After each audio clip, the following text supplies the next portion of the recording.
இந்த உலகத்தில் வாழும் அனைத்து மக்களுடைய பாவங்களை எல்லாத்தையுமே தன்னுடைய பாவமாக ஏற்று அவங்க எல்லாருக்கும் பாவ மன்னிப்பு கொடுத்தவர் தான் புனித கடவுளான ஜீசஸ். இவரை பத்தி நீங்க தெரிஞ்சுக்கணும்னா இந்த வீடியோவை ஸ்கிப் பண்ணாம ஃபுல்லா பாருங்க. இந்த உலகம் உருவான பிறகு பூமியில முதல் மனிதர்களாக ஆதாம் ஏவாள் இவங்க 2 பேரையுமே கடவுள் படைச்சிருந்திருக்காரு. இவங்க 2 பேர் மூலியமா தான் மனித இனமே விரிவடைய ஆரம்பிச்சிருக்கு. மனித இனம் பெருக பெருக கூடவே குற்ற செயல்களும் அதிகரிக்க தொடங்கியிருக்கு. அந்த சமயத்துல தான் கடவுள் ஜீசஸ் மனித குழந்தையாக இந்த பூமியில பிறந்திருக்காரு. பூமியில பிறந்த ஜீசஸ் மக்களோட பாவங்களை ஏற்று பாவ மன்னிப்பு கொடுத்துக்கிட்டு இருந்திருக்காரு. இதை எல்லாத்தையும் கவனிச்ச அந்த நாட்டோட அரசன் ஜீசஸ உடனே கைது பண்ணி நீ மக்கள் எல்லாத்தையும் தவறான வழியில கொண்டு போய்கிட்டு இருக்கிறேன்னு சொல்லி ஜீசஸ பயங்கரமா சித்திரவதை பண்ணி சிலுவையில அரைஞ்சிருக்காங்க.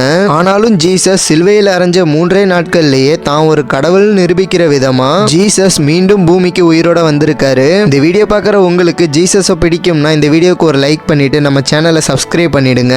உங்களோட ஃபேவரட் கடவுளோட நேமை கமெண்ட்ல சொல்லுங்க.